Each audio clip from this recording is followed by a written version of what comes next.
So let it be written, so let it be done. This is Tabletop Terrors, and Facebook is garbage. I tried going live on Facebook 5, 6, 7 times, and it wouldn't work. So we're gonna do this on YouTube today. Hopefully some folks will find me. I apologize that I hyped up Facebook. I just thought that a multi-billion-dollar company would be able to have their crap together halfway enough to be able to do a simple live stream from a mobile device. I guess not. You got zucked. Well, zuck that. We're gonna go ahead and work on YouTube. So this is brought to you by the Absolute Tabletop Facebook group. We are gonna go through some questions that people asked on the Absolute Tabletop Facebook group. Tabletop Terror is a part of Absolute Tabletop. And so what we're gonna be doing is I'm gonna try to do this daily. Again, do my daily walks, do my daily damage, and just try to have awesome conversations with all of you. Hi, how's it going? The cool thing is that now Facebook records comments. We'll have to see if that's the same with mobile, but I'm pretty sure it records comments, which means I don't have to read all of the comments out loud like I used to. Let's see who we do have, though. I do love to say hi to everybody. What you looking at? What's going on? Jose Soto, what's going on, man? He said he hasn't seen one of these in a while. Yeah, let me see, how long ago was it? About 65 pounds ago. Yeah, I'm very happy to be back doing this. Peter says, long time no see. Chris Drews, morning. What's up, Jeff? Howdy. So the first thing I want to do is say happy birthday to Mr. Jason Smith. Jason Smith is an incredible member of the Absolute Tabletop community. I actually got to hang out with him at our annual event called AtCon, and it's his birthday, so drop by the Absolute Tabletop Facebook group and wish him a happy birthday. Oh, awesome. Killer. Jeff confirmed that YouTube, well, you'll see that. All right, so we're gonna hit 3 different questions that were posed in the Absolute Tabletop Facebook group. You can join that Facebook group by searching Absolute Tabletop and send a request. The first one, is the DM a player? And this was posed by Dawn McIntyre. Dawn, and I believe, I'm not sure who the other person is in the video. I think it's her husband, but it could be her brother or something, and then that would be weird. But they have a YouTube channel called Roll4 Initiative. And I recommend you go over there and check out some of their videos. Some cool stuff. But they ask, is the DM a player? So first I want to throw this to everybody here. Is the DM a player? Okay, then I'm going to give my answer. My answer is depends on the game. But this is going to be a short answer. Rules as written. So in the hard text of the book, rules as written, D&D states that the DM is in fact a player, literally. So if you want to go outside of the rules as written, or if you want to play your own way, that's fine. But according to the hard rules, basically it says, unlike any other game of make-believe, D&D gives structure to stories, determining the consequences of adventures' actions, and players use dice to resolve these. Then later in the text it says, one player, however, takes on the role of Dungeon Master, the game's lead storyteller and referee. So, rules as written, they call the Dungeon Master a player. This is actually the first time that I saw this, and you'll see that in all Absolute Tabletop books, we refer to them as everyone is a player. We refer to them as adventurers and game master. So we believe that everybody, not even talking about the philosophy of it, but everybody is a player, because what are they if they're not, right? So let's see here. Okay. Jose says, congratulations on the weight loss. Got to do that myself, gaining a few pounds. Man, it's a simple process I can share with you in another video. It worked really well for me. RPGamer, I took this idea from you when I started my channel, but not live. You stopped doing it, and then I took time out, and then started doing it again. All of a sudden, you start back up. What you're looking at says participant is better than a player or greater than a player. Baptiste says, my short answer is yes, because I play and react in the same way to make a story. Exactly. That's the thing. The way that I play too I'm going to coin this phrase. I believe that a play style that started around the time of a game that I was in called The Provokers, and we weren't the only ones doing it, but I think we became one of the most popular. I'm coining the play style we have. I believe it's neo-narrative. That's what I'm calling it. We play neo-narrative. What that means is, and you know, it's still a new term to me, so I'm still kind of coining it myself and figuring out what it means, but essentially it is very story driven, and it is based very heavily in the story itself and sort of passing the baton back and forth, and everyone's main goal is less of a game and more of a story. It's almost like creatively writing a story together, collaborating in real time, almost like a writer's room on a TV show. To me, that's neo-narrative play, and I think that that's sort of the lens that I look through for everything that we do, because that play style is my favorite.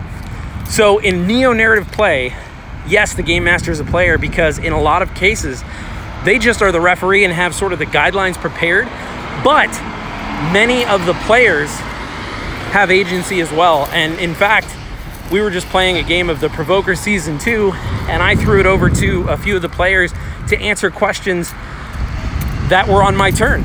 It's like, hey, Nate, what would I be eating? You know, what would be local to this area? And so I'm very collaborative in that way. Chris Drews, a player, but with different responsibilities. 100% agree. The Shadow, want to say thanks for the D&D videos. I used these to start a D&D game, and they worked. Oh, that's great. So they actually worked. We are going to be doing more of those videos in the near future, much shorter ones that are designed for players. Oh, hold on. We got a soccer ball. Oh.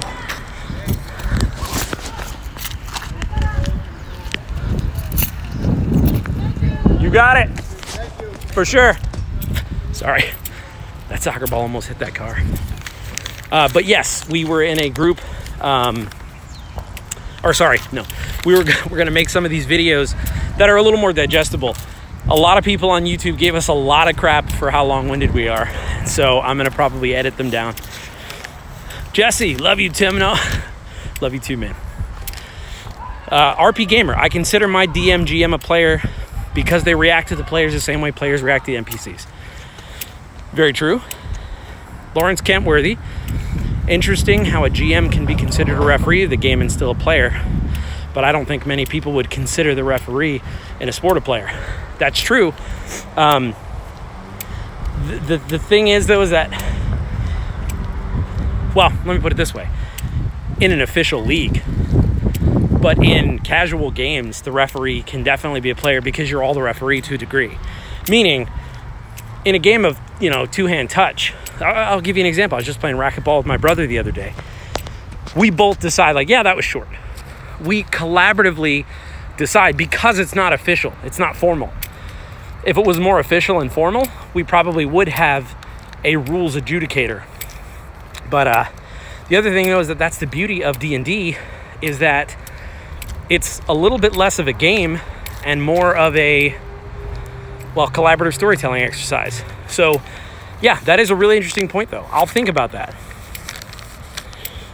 And Jeff says a GM has significant input into the game where a referee does not, or in arguments, they do in some cases, such as some Super Bowls, etc.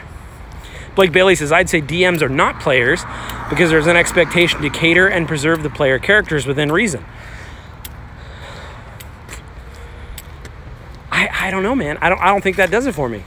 So if they're not players, then are they just referees? Because the thing is, the difference is, I don't just sit back and watch. I dictate and guide. You know what I mean? So I think that that's the major difference. And I don't think it's a perfect analogy to compare it to sports. I mean, it holds up to a degree, but it's totally different. In the same way that I couldn't compare cooking shows to sports, or, you know what I mean? That sort of thing. And also, I don't think that in the neo-narrative style that I play, at least, there is no expectation for me to preserve you as a player. But that's a whole nother story. But we will talk about this more. I want to dig into the next topic. Here's the thing. This next one is Robert Griffin in the Absolute Tabletop Facebook group mentioned. He talked, it was a really long post about teaching players a lesson and players to not kill everything in sight. And it was a cool little scenario. Then someone else also posted like, oh, if you really want to teach them a lesson, here's what you do. I think I want to take a step back and say, I think it's probably not my style personally to teach the players a lesson at all. The original setup was, he said, I want to teach my players a lesson to not kill everything they come across. And while I get the point of it, I don't think that's something that I would choose to do in-game. Because it, in my opinion, is more likely to start a fight, or the point might be missed altogether. So, with that said, I think that if your players are killing everything that they see, you either need to have a discussion with them about maybe the play style, or just know that that's the play style and then go with it. I don't really think, for me anyway, I don't think teaching my players a lesson is a good idea. Here's why. Because I'm not there to teach them a lesson. And that has, I know for a fact in some gaming groups that started fights. Because what you're doing is you're basically putting them in a certain condition to try to get a result out of them and change who they are. That's not my jam. That's not my style. So my recommendation is, if your players are murder hobos and they're killing a bunch of things, and my recommendation would be to say, hey, you guys and girls tend to kill everything we come up against. Is that the style you like? And if so, you got to roll with it or find another group. But if they, you know, if you have a conversation with them and say, hey, I'd love to play something with a little more story, would you guys do me a favor? Would you not kill everything you see, and let's talk it through first so we can have some role play scenarios? In that case, I think you're going to have a better result than trying to, because I don't think they're going to get the point, being real frank with you. All right, let's see here. Back up to the comments. Michael, hey, what's going on? Blake says, fair. Also good to see you again. Saw your Marrow Soldiers concept art you posted on Facebook and it looked dope. Thanks, man. RPGamer says, you could see a DM, an old-style storyteller, where they tell the story around the fire, but others come in to embellish the story, and then that's the new story told around the next fire, and so on. That's very true. Peter says, give them something they can't kill. That's the thing. They won't know that they can't kill it, and they'll die. Hold a tribunal, Runehammer style. Talk about what you all want out of the game. I totally agree with that. Jeff says, here's the big secret to D&D playstyle. Talk to your players and ask them to consider elements you find difficult. Communication is the least used and most effective way to manage expectations. I would also say that this could be done in session. I think that sometimes we put an unequal weight on ourselves as the dungeon master to be Ridley Scott and have the perfect game. But there are times where it is best to just say, you know what, I didn't really prepare for this to go this way. Well, will you guys give me like 5 minutes while I collect my thoughts and figure out the best way to go? That's better than just just be real and just say, hey, listen, I think this is a really cool direction. I did not expect you to try to hug the big bad, which happened to me in a Harbinger game that Matt Click ran. Hank Runehammer tried to hug the big bad at the end. That was his move. It was his initiative, and he did not attack. And Matt handled it masterfully, but I know that I would probably have to think, well, hold on, how would I, and that's totally okay. What? Matt is actually here from the Thistle Dice. What's up? He says, hey, Druid boy, listen, we do all the classes, right? I'm a Barbie boy, I'm a Druid boy, I'm a Cleric boy, I'm a Lucky boy, no, Wally boy, no, a Lucky boy. I'm a Druid boy.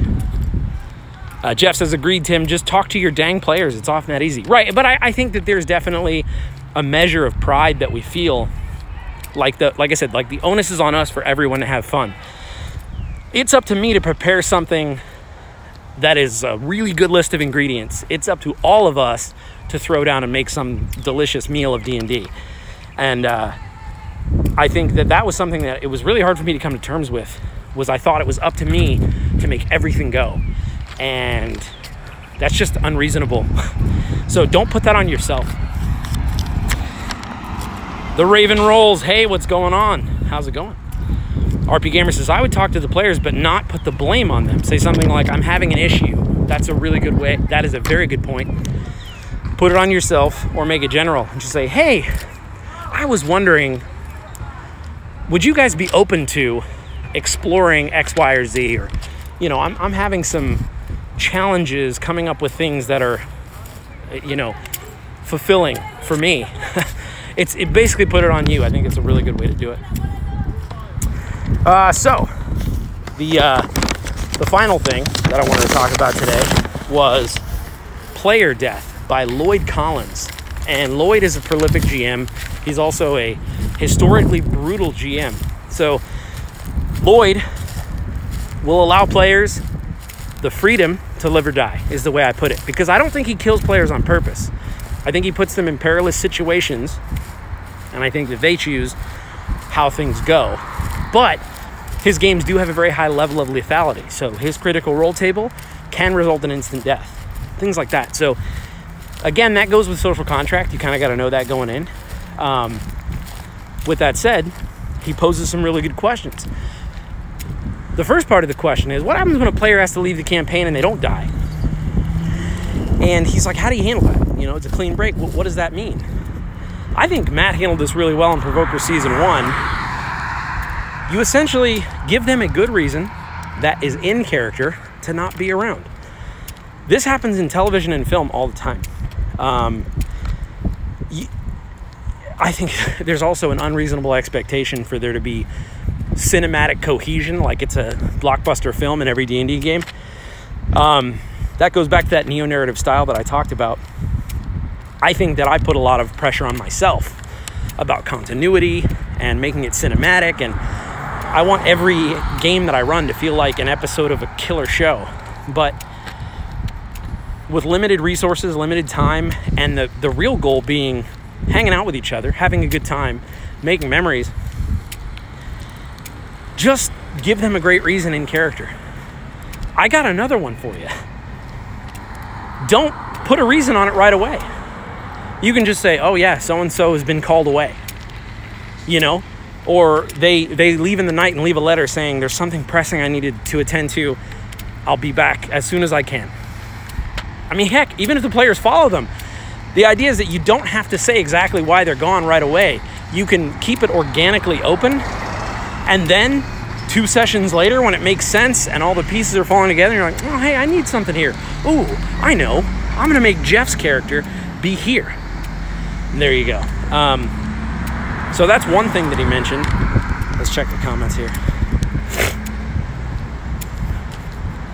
Let's see here.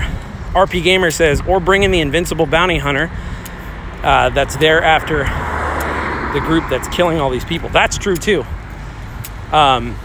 You know, 5 stars in Grand Theft Auto. You know what I mean? You can't just go around killing a bunch of people without bigger, stronger adventures. I mean, even any knight worth their salt, any sort of paladin-style lawful good player would step in and knock a few heads together, for sure. Jeff says, yep, Lloyd is a tough but fair GM. He doesn't set out to murder, but he won't stop it from happening either. Exactly. That's my favorite kind of game. What you looking at says, throw him down an elevator shaft. Referring to the Provokers, Season 1. RPGamer says, go the Simpsons route. I must return to my home planet. Any of that totally works. But the other thing he said was, he says, how do you handle characters once they are gone or lost? And is it your responsibility as a player and as a game master to basically allow that to affect the game? I think this is a really cool way to bring players back, bring the memory of them back.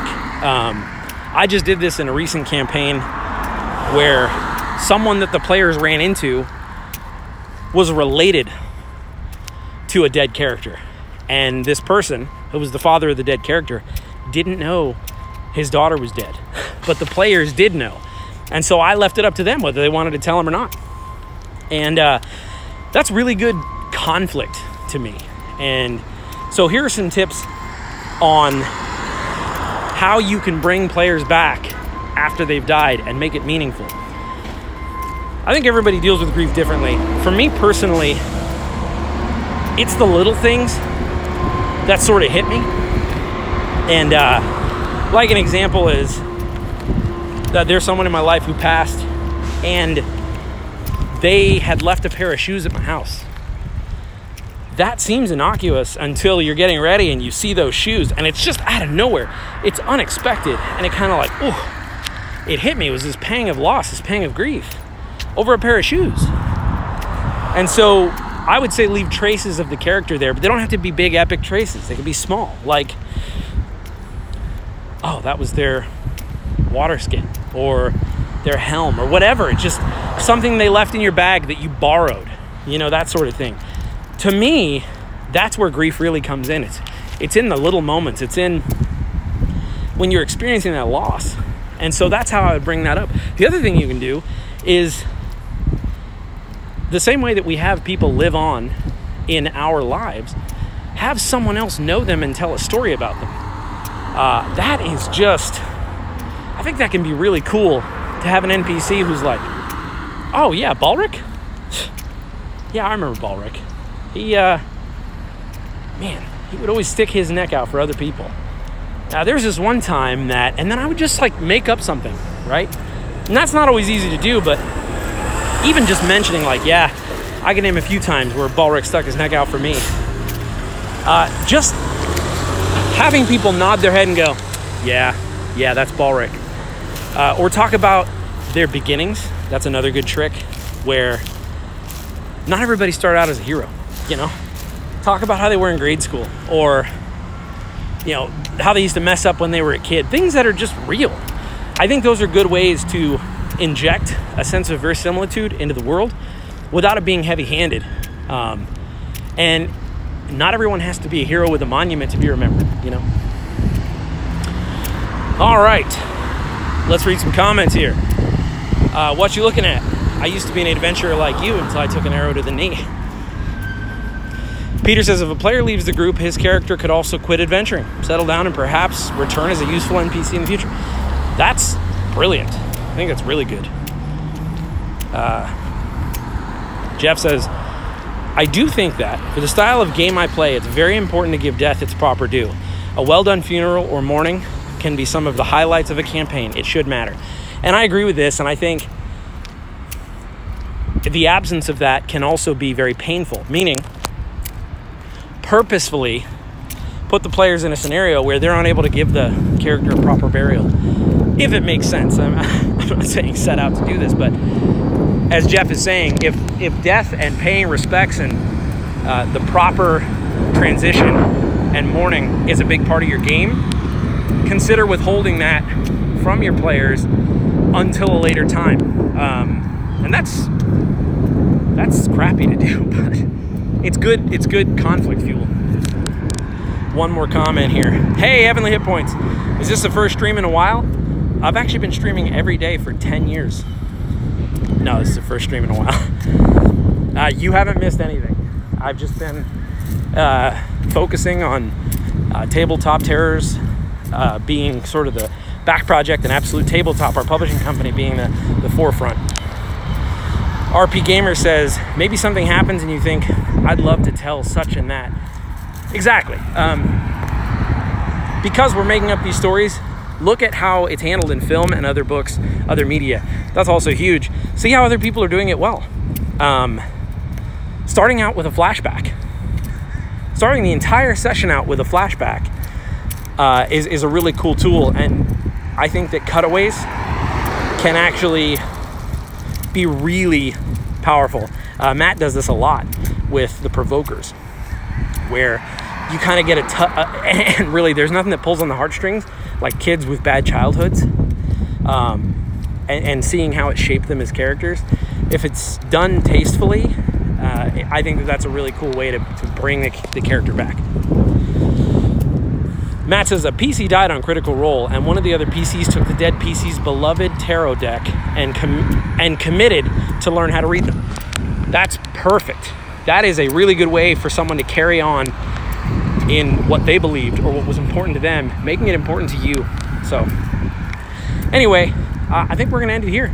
This was phenomenal, and I'm gonna try to do these more often, daily, really. I will unfortunately probably have to stick to YouTube because Facebook was not cooperating at all. So this is Daily Damage. I am Tim with Tabletop Terrors. If you do want to make sure you don't miss these, subscribe to the channel and also hit the notification bell so that when I do go live, you get notifications. But I made the mistake of taking pre-workout before I walked, and it always makes me super short of breath and sweat bullets, even though the workout doesn't justify it. Anyway, love you all, and until next time, may your dice roll high. May you mend the first break. May you kill the first snake.